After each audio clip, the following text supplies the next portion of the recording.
the protectors of the Wood Adventure Series.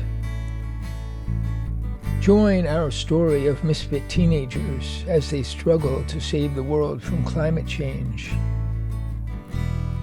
Episode number 105. Abby prepares for her journey up the Half Moon River.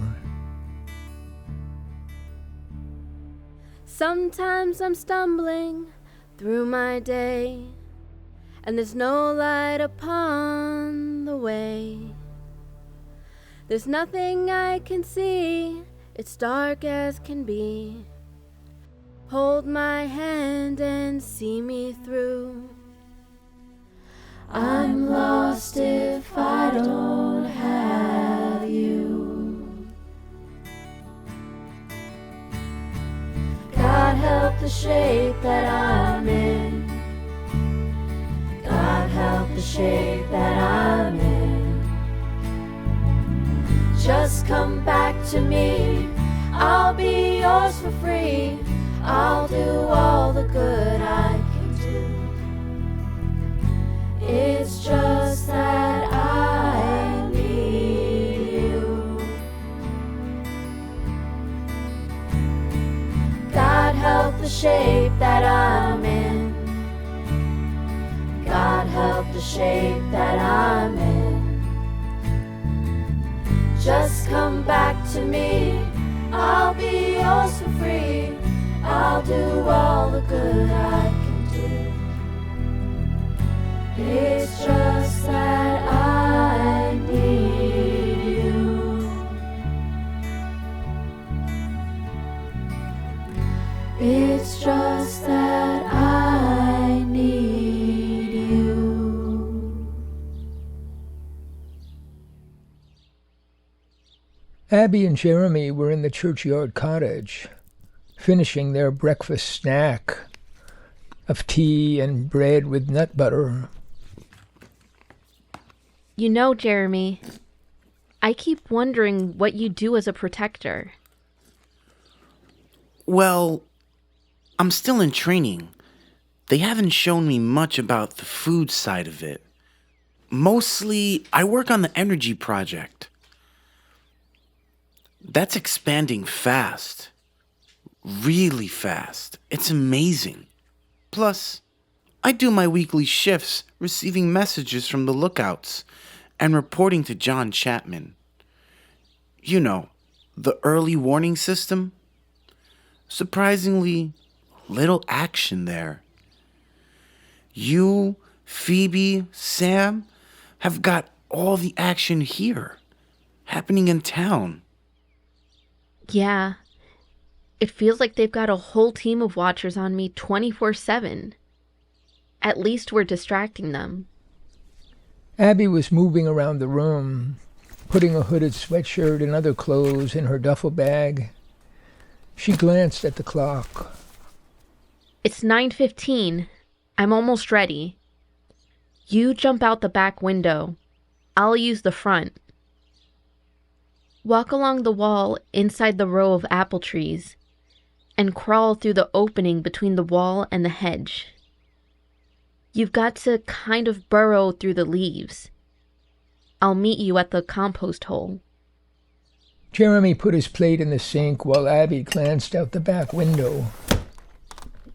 A middle-aged man in a sport coat and slacks, one of the group that had been keeping a vigil on the bench across the street, was now standing right at the wrought iron fence at the front of the churchyard. He had his phone out and held it up near his face, probably looking through the camera. Oh, such a pain. Look at that. Just glance out. Don't stand by the window. Oh, I see. I'm learning the hard way. I thought you were exaggerating. What do we do now? If you stay next to the wall the whole way, they can't see you from the sidewalk. I'm gonna get the wheelbarrow and 2 shovels and come down the usual way. We'll fill the wheelbarrow and you stay there and wait for me to return. Then, I'm gonna leave, and you fill it 2 more times and take it from there. Get on with as much work as you can do. That watcher will notice you disappeared for a while, but he can't do anything about it. Okay, here we go. By the way, when can you come back to work? What about the chipper and all that? Chi-Chi wants to see me Monday morning to bring over the chipper. I'm working at the gas station early Thursday and Friday. Just 2 days a week now. But we'll see each other on Friday night, here at the youth council meeting. Jim will take the gas station all weekend. We'll plan something then. Abby was thinking with a gleeful smile. This is gonna be fun. Jeremy was watching her and smiled back. Okay, here you go. In a moment, Jeremy was out the window. Abby looked toward the street again, and the man was still there. She was thinking, They're awfully persistent. They're sure to follow me when I leave. Oh wait, I forgot to tell Tuck. I need permission to leave. This is ridiculous. but as Abby stood there, she had an idea and thought out the details as she walked the wheelbarrow down to the mulch pile. They filled it to overflowing with dark humus. She brought the wheelbarrow up to the garden, poured the new soil out, and then stopped into the cottage to pick up the pile of seeds for Jeremy. Finally, she returned to the mulch pile. I forgot to tell Tuck I'm leaving, but I'll go do it now. And I've decided to lock up the cottage. But I'll leave the door propped open just in case you need something. When you leave, just pull it shut and it'll lock. And here are the seeds and the garden plan. Don't return them. Put them in your backpack and bring them to the youth council meeting. I don't trust these watchers. They're too persistent. You think they'll search the cottage? Overnight? Why wouldn't they? I see what you mean. And, you know, that lock is worth nothing. Anyone could get in with a screwdriver or one push of a crowbar. Yeah, but I'm giving the other seeds to Tuck for safekeeping. And I don't think there's anything else in there that'll interest them. I've been careful to keep other things somewhere else. Jeremy smiled. I see. It makes an interesting experiment then. Give us an idea how far they'll really go. Right. She was pleased that they found excitement in the same things. Okay, let's get on with it. They looked at each other and hugged. It went on a little longer than usual, and Abby felt a jolt of electricity. She pulled back and said, Jeremy, this is so much fun. Thanks. Jeremy nodded, looking a little flushed, and Abby turned away. Back at the cottage, she locked all the windows, put the bag of seeds in her duffel bag, and took a last look around. In a moment, she was knocking on the side door of the church. Tuck was fine with her plan to visit her parents, and he took her bag of seeds to hold overnight. Soon Abby headed out the gate and down the sidewalk. As she turned left on Old Stone Road, she gave a quick glance back and saw the eyes of two men on her, one near the gate and one on the bench. Okay, I was right. They'll see me leave in the boat. The wind blew in gusts. The day was clouding up. The temperature was dropping. Abby hurried along, trying to be on time. As she walked down Cemetery Lane and over the bridge, she felt eyes on her back. She had to concentrate to keep from turning around. Like a soldier, she marched along, and from a distance saw a group in front of the garden center. Isaiah, Pastor Banks, Ishmael, Cali, and Alison were already standing beside their bags and a wagon of some kind. Oh, I hope they're not mad. But she only saw smiles as she arrived. There's my girl. She received hugs all around. I'm so sorry I'm late. You're not late. We planned a little extra time. Alison moved over next to Abby and pulled her away from the group. On your way back tomorrow morning, please come by here. Chichi wants to drive you to the church with flats we've set aside for you. You know, flowers, herbs, vegetables, even a couple of saplings. Saplings? Ooh, what kind? We're experimenting with pecan trees now. You'll see. What with climate change and a new variety, we're making progress. I don't know how to thank you. You can thank me by working hard. Stay on track. Wendy sends you her love. Stick with the plan, she says. Don't get distracted. This is important.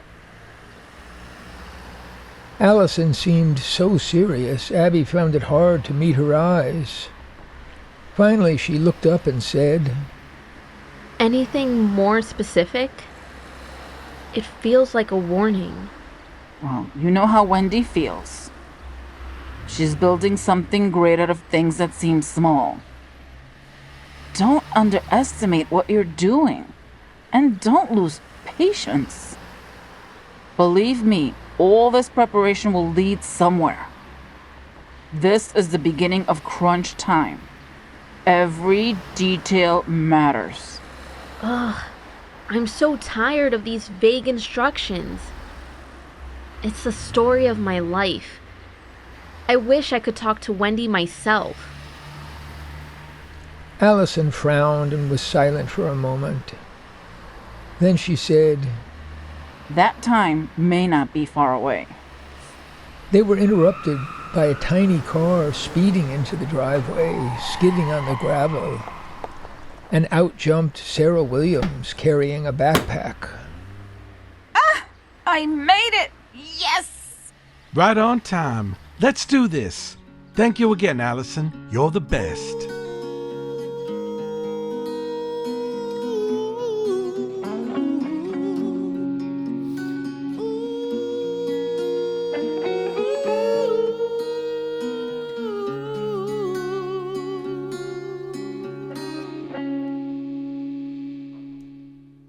The sun is rising in the bright blue sky. The world I know it comes alive, and I'm feeling like the time has arrived to be what I can be. Oh, it's like the universe is at my front door. To you it may be just a corner store, but I'm afraid there's more, 'cause it's a lot to me. It's a lot to me. It's a magic land, and we're all in it. Step right up and let's begin it. It's in the faces of the people that we see.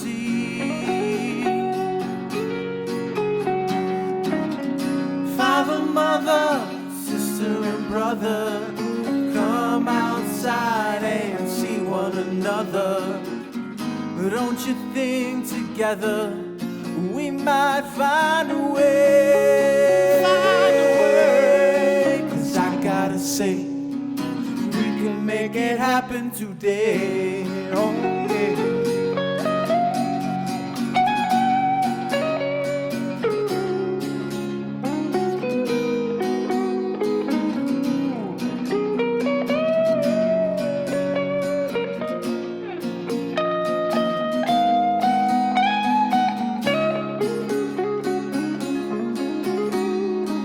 Life could be wonderful and terrible too. Just about anything can happen to you. I say it matters what we do. Ooh.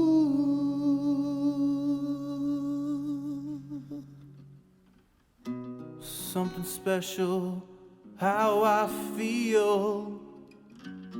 Now I finally know that it's real, it's real. And I think together we might find a way. 'Cause I gotta say, we can make it happen too. I gotta say, we can make it happen too. I gotta say, we can make it happen today. Thanks for listening to the Protectors of the Wood Adventure Series. Find all our projects on protectorsofthewood.com and support us on Patreon at Protectors of the Wood.